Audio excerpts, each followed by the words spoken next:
Hello my dear students, a precious good morning to all of you. This is Anurag Dubey, chemistry teacher from Shivbrat Singh Children Academy.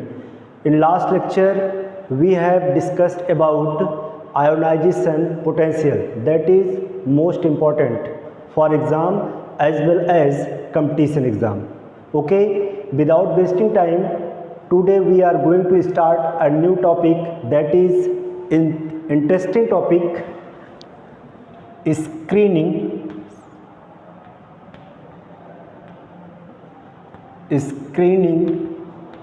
effect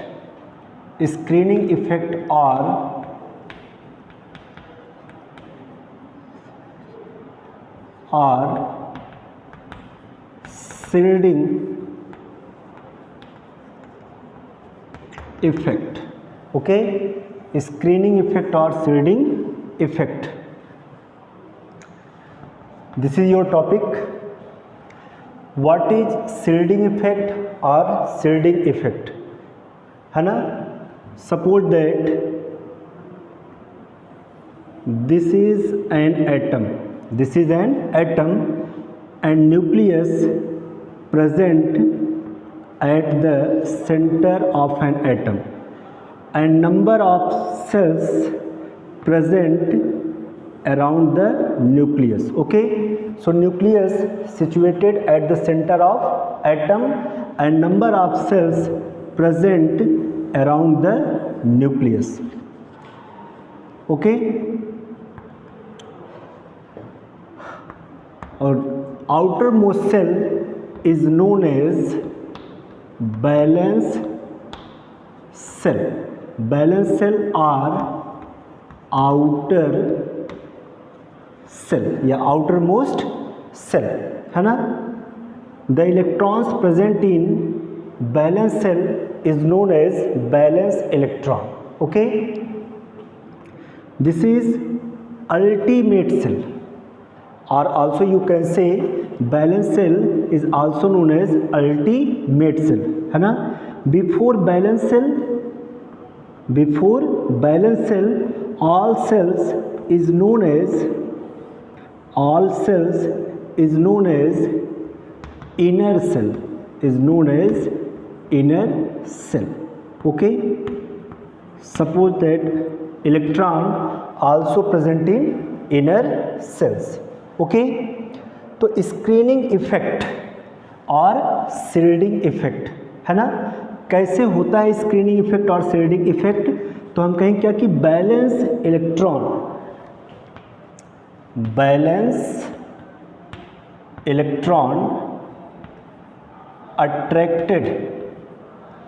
attracted by nucleus, valence electron attracted by nucleus but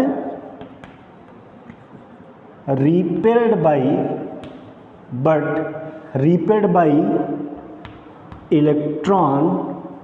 electrons of inner cells,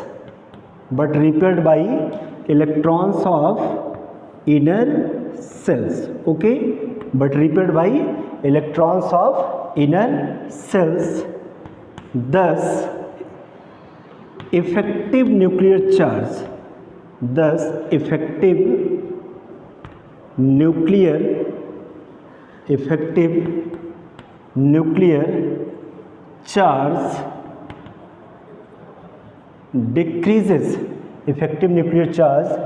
decreases to the electrons of innermost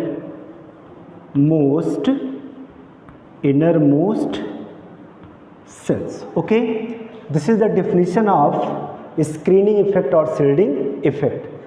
क्या होता है screening effect और shielding effect? मैंने क्या बताया कि valence electron means outer most electron, मतलब such type of electron which is present in outer most shell, that is valence electron. So valence electron attracted by nucleus. Valence electron कौन attract करता है? Nucleus. Okay, but repelled by electrons of inner cell.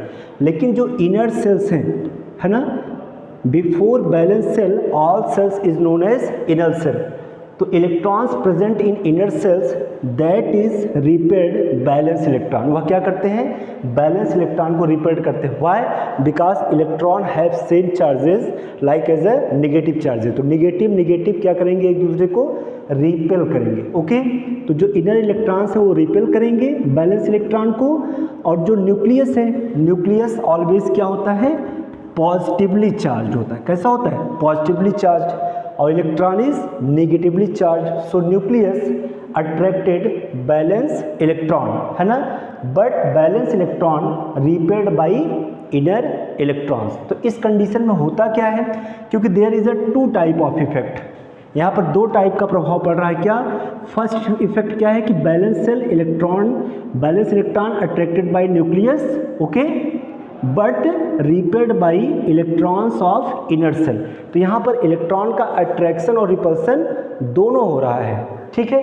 अगर दोनों हो रहा है तो होता क्या है, दस इफेक्टिव न्यूक्लियर चार्ज डिक्रीजेज। तो इस कंडीशन में जो न्यूक्लियस का जो चार्ज है वह क्या होगा, इफेक्टिव न्यूक्लियर चार्ज क्या करेगा, डिक्रीज करेगा to the electrons of innermost shell. किसके द्वारा, इनर मोस्ट इलेक्ट्रॉन के द्वारा, है ना। तो जो हमारा इफेक्टिव न्यूक्लियर चार्ज डिक्रीज हो रहा है दैट इज अ इफेक्ट, वह हमारा क्या एक इफेक्ट है जिसको हम क्या बोलते हैं, स्क्रीनिंग इफेक्ट और शील्डिंग इफेक्ट। अब स्क्रीनिंग और शील्डिंग इफेक्ट क्या होता है, होता कैसे है, कैसे स्क्रीनिंग इफेक्ट प्रोड्यूस होता है कि जो इनर इलेक्ट्रॉन्स हैं ये इसको रिपेल्ड करते हैं और न्यूक्लियस क्या करता है, इसको अट्रैक्ट करता है। तो यहाँ पे दो प्रभाव हैं। तो जब इसको ये रिपेल्ड करेगा तो यहाँ पे एक, इसका मतलब कि जो इनर इलेक्ट्रॉन्स हैं इस इलेक्ट्रॉन को बचा रहे हैं, इस इलेक्ट्रॉन को क्या कर रहे हैं, बचा रहे हैं, ठीक है। इलेक्ट्रॉन को बचाने का मतलब कि यहाँ पर एक स्क्रीन प्रोड्यूस कर रहे हैं। किसका काम कर रहे हैं, स्क्रीन प्रोड्यूस कर रहे हैं, ठीक है, एक स्क्रीन प्रोड्यूस कर रहे हैं, जिसकी वजह से क्या हो रहा है, न्यूक्लियर चार्ज डिक्रीज कर रहा है। और न्यूक्लियर चार्ज का डिक्रीज होना ही क्या है हमारा, शील्डिंग इफेक्ट और स्क्रीनिंग इफेक्ट। इसका मतलब कि ये जो इलेक्ट्रॉन्स हैं ये इलेक्ट्रॉन्स इसको रिपेल कर रहे हैं, जिससे यहाँ पर एक किसका फॉर्मेशन हो रहा है, स्क्रीन का फॉर्मेशन हो रहा है, जिसको हम क्या बोलते हैं, और इसकी वजह से जो इफेक्ट आ रहा है न्यूक्लियस पर उसको हम क्या बोलते हैं, शील्डिंग इफेक्ट और स्क्रीनिंग इफेक्ट बोलते हैं, है ना। और screening effect always present in multi electronic system.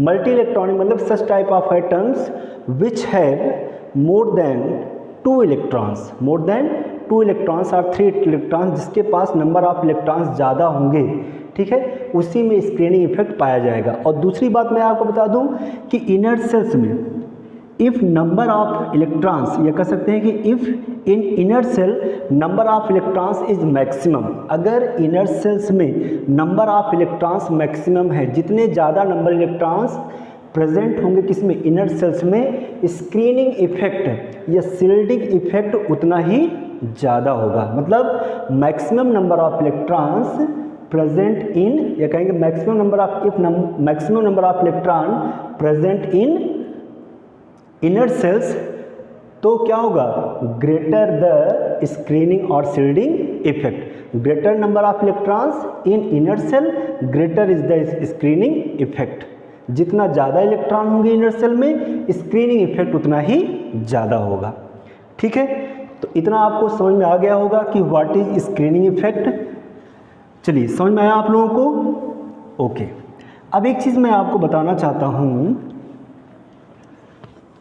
इसमें दो चीज़ हो रहा है, क्या, अट्रैक्शन एंड रिपल्सन। अट्रैक्शन भी हो रहा है और रिपल्सन भी हो रहा है, मतलब attraction and repulsion by balance electron. इसमें क्या हो रहा है, attraction and repulsion by balance electron. Balance electron के द्वारा अट्रैक्शन एंड रिपल्सन दोनों हो रहा है, ओके। तो मैंने क्या बताया, greater the electron in inner cells, greater electron in inner cell, greater is the screening effect,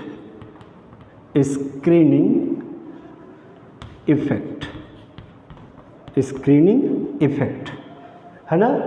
greater electron in inner cells, greater is the screening effect. जितना ज़्यादा इलेक्ट्रॉन होंगे इनर सेल्स में, स्क्रीनिंग इफेक्ट क्या होगा उतना ही ज़्यादा होगा. ओके ओके, क्या कहेंगे, स्क्रीनिंग इफेक्ट प्रोड्यूस्ड बाय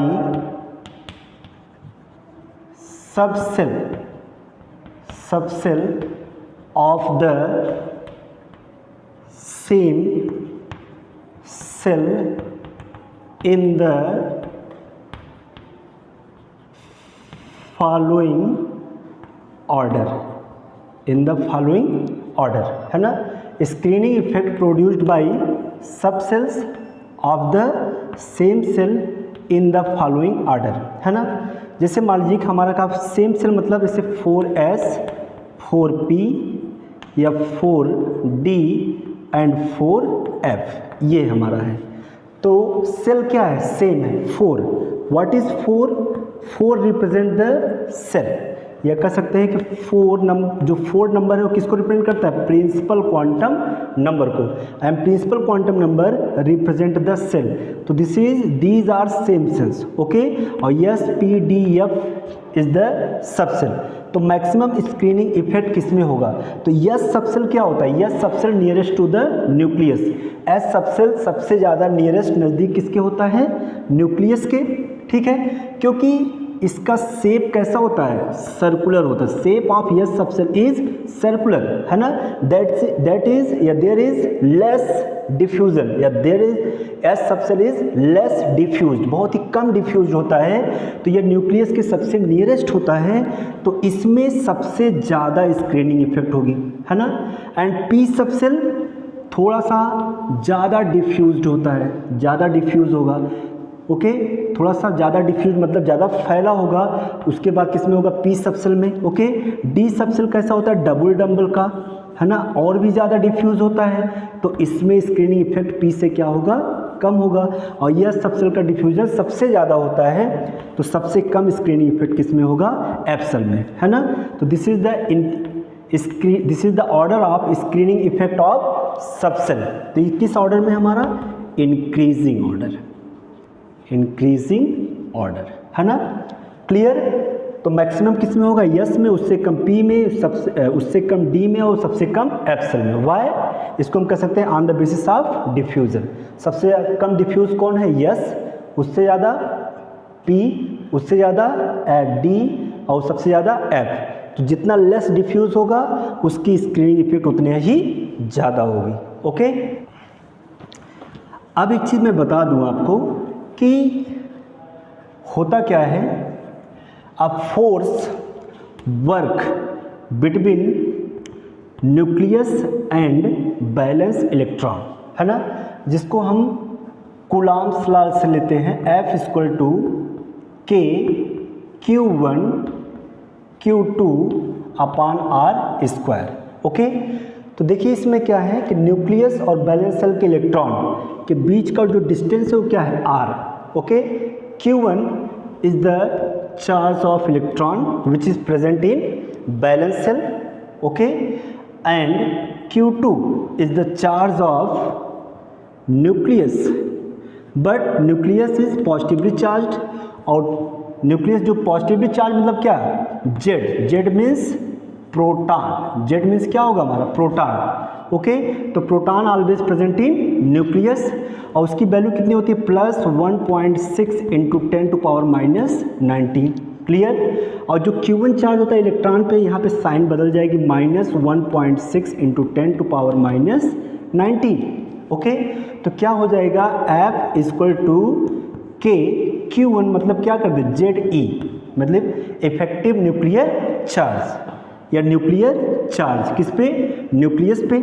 और जो हमारा इलेक्ट्रॉन है, इलेक्ट्रॉन पे चार्ज अपान क्या हो जाएगा, आर स्क्वायर के, है ना। तो ये हमारा कैसा फोर्स है, expected force, expected force.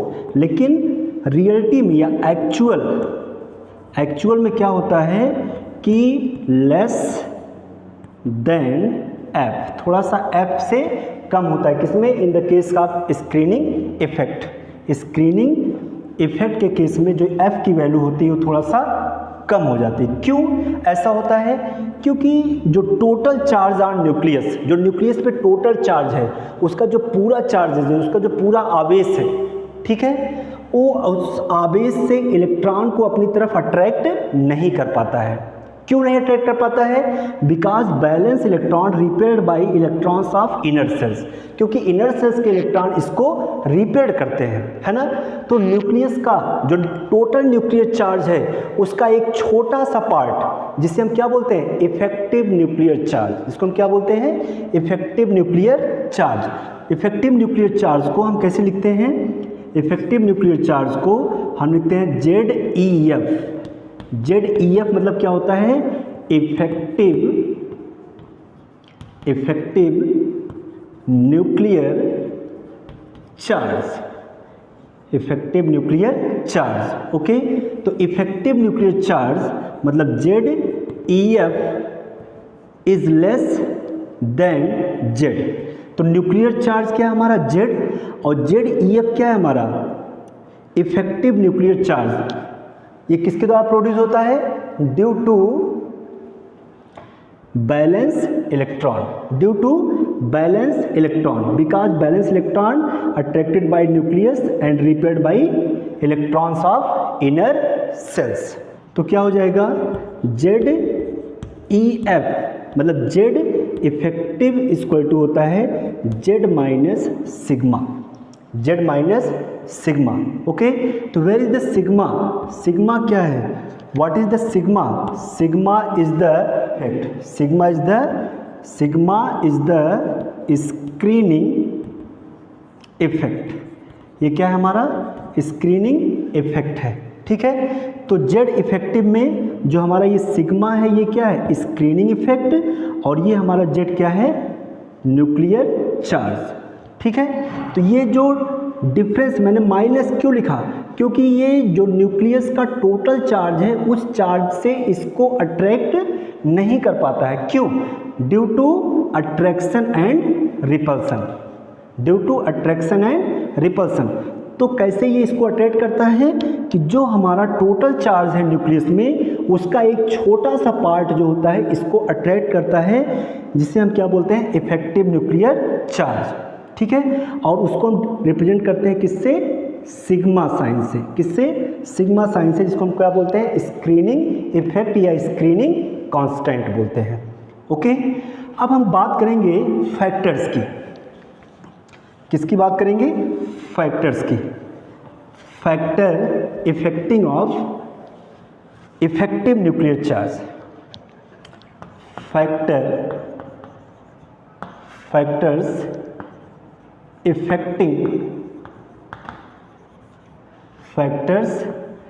Affecting of Z effective, factors affecting of Z effective. Okay, size greater is the ना, कहीं क्या कि greater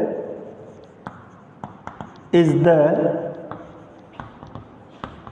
distance, greater is the distance from nucleus ना, greater is the distance from nucleus, greater is the screening, है ना, greater is the distance from nuclear, greater is the screening,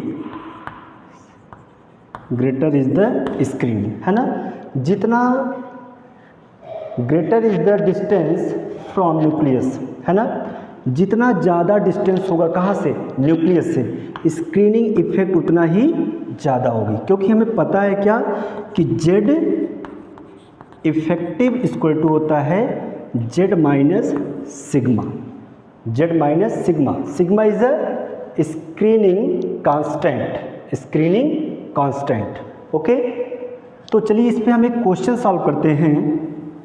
जैसे Z effective कौन ज़्यादा होगा, जैसे Z effective 1 years and Z effective 2 years, है ना, किसका जेड इफेक्टिव ज़्यादा होगा, है ना।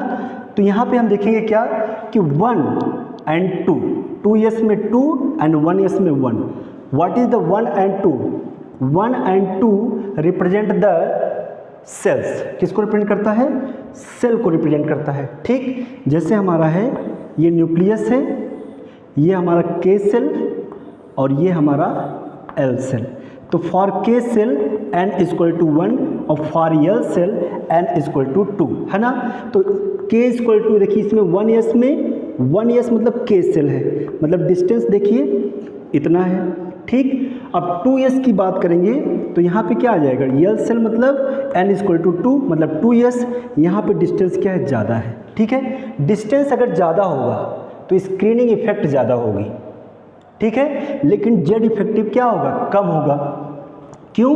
क्योंकि यस 1 यस जो है वो न्यूक्लियस के ज़्यादा नियरर होगा, ज़्यादा नज़दीक होगा, ज़्यादा नियरेस्ट होगा, तो जेड इफेक्टिव ज़्यादा होगा लेकिन जेड इफेक्टिव कम होगा लेकिन स्क्रीनिंग इफेक्ट क्या होगा, ज़्यादा होगा। तो हम क्या कहेंगे कि 1 yes is greater than 2 yes, किस केस में, जेड इफेक्टिव में। लेकिन बट स्क्रीनिंग इफेक्ट ज़्यादा किसका होगा, 2 ईयर्स का इन कंपैरिजन 1 ईयर्स, है ना। But Z effective is greater 1 s in comparison to 2 s. चलिए अब हम नेक्स्ट क्वेश्चन लेते हैं। Z effective 4 s and 3p। अब देखिए 4 ईयर्स मतलब n इक्वल टू 4 और 3p n equal to 3। Okay, तो नियरेस्ट कौन होगा, p, क्योंकि प्रिंसिपल क्वांटम नंबर कितना है 3 और यहाँ पे कितना है 4। तो जेड इफेक्टिव ज़्यादा किसका होगा, 3p का, और कम किसका होगा, 4 ईयर्स का, है ना। बट स्क्रीनिंग इफेक्ट किसकी ज़्यादा होगी, 4s की इन कंपैरिजन 3p की।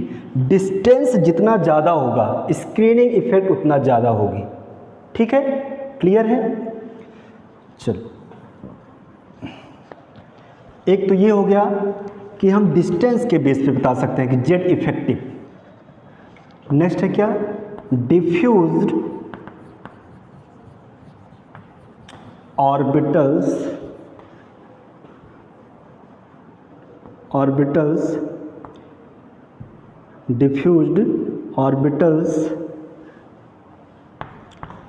एक्सपीरियंस लेस जेड इफेक्टिव, है ना।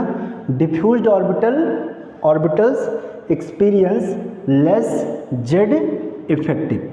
ओके, डिफ्यूज जो ऑर्बिटल है जिससे हमारा कौन कौन सा है, S, P, D and F, है ना। सबसे कम डिफ्यूज कौन है, यस, तो इसका सबसे ज़्यादा जेड इफेक्टिव होगा। उससे ज़्यादा डिफ्यूज कौन है, पी, ठीक है, और उससे ज़्यादा डिफ्यूज कौन है, डी, और सबसे ज़्यादा डिफ्यूज एफ, है ना।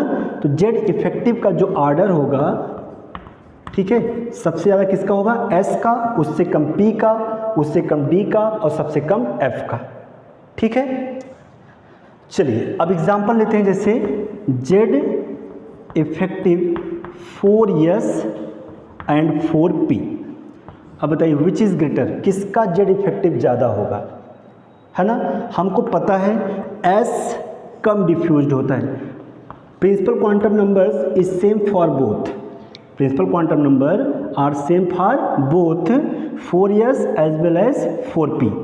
तो इस केस में जब प्रिंसिपल क्वांटम नंबर हमारा सेम होगा तो हम क्या देखेंगे, सब सेल देखेंगे, एस, पी, डी, एफ, कौन हमारा सबसे कम डिफ्यूज्ड है। ठीक है, तो सबसे कम डिफ्यूज्ड कौन सा होता है, एस सब सेल, तो एस सब सेल और ये हमारा क्या है, पी सब सेल। तो Z effective is greater 4 years in comparison 4p। Okay, समझ में आ गया। चलिए एक क्वेश्चन देते हैं हम। क्वेश्चन है हमारा 3p 5d and 5s। Okay, arrange in increasing order of Z effective. Okay, देखिए यहाँ पे 3p, यहाँ पे 5d, यहाँ पे 5s। तो प्रिंसिपल क्वांटम नंबर देखिए यहाँ पे n = 3, यहाँ पे n = 5, n = 5। तो ये सबसे कम है, तो इसका जेड इफेक्टिव सबसे ज़्यादा होगा, क्योंकि साइज़ क्या है इसकी, कम होगी न्यूक्लियस से, दूरी मतलब डिस्टेंस, सॉरी इसका जो डिस्टेंस होगा वो कम होगा, तो 3p इज़ ग्रेटर। अब यहाँ पर देखिए principal quantum number is same for 5d and 5s। तो हम यहाँ पे देखें क्या, कौन लेस डिफ्यूज है, तो सबसे कम डिफ्यूज कौन है हमारा, s सबसेल, तो 5s, इसके बाद फिर 5d। 5d बाद में क्यों है, क्योंकि d सबसेल क्या है, ज़्यादा डिफ्यूज्ड है। ओके, तो आपको समझ में आ गया होगा स्क्रीनिंग इफेक्ट। तो इसको आप ध्यान से पढ़िए, स्क्रीनिंग इफेक्ट को, this is most important screening effect, है ना, क्योंकि इसका जो यूज़ होता है वह आयोनाइजेशन पोटेंशियल में भी होता है, एटॉमिक रेडियाई में होता है। जेड इफेक्टिव या screening effect, due to Z effective और स्क्रीनिंग इफेक्ट और शील्डिंग इफेक्ट, दीज इफेक्ट, ये कहेंगे this effect applied in atomic radii as well as in ionization potential या आयोनाइजेशन एनर्जी, इन सब में क्या होता है, इसका अप्लीकेशन है। इसकी वजह से कहीं पर साइज क्या करती है, इंक्रीज करती है, कहीं पर डिक्रीज करती है, या ड्यू टू स्क्रीनिंग इफेक्ट पर आयोनाइजेशन पोटेंशियल कहीं पर किसी का इंक्रीज कर जाता है, किसी का डिक्रीज कर जाता है। तो ये टॉपिक हमारा बहुत इंपॉर्टेंट है। आज के लिए इतना काफ़ी है। Enjoy with chemistry. I will meet you in next class with next topic. Thank you.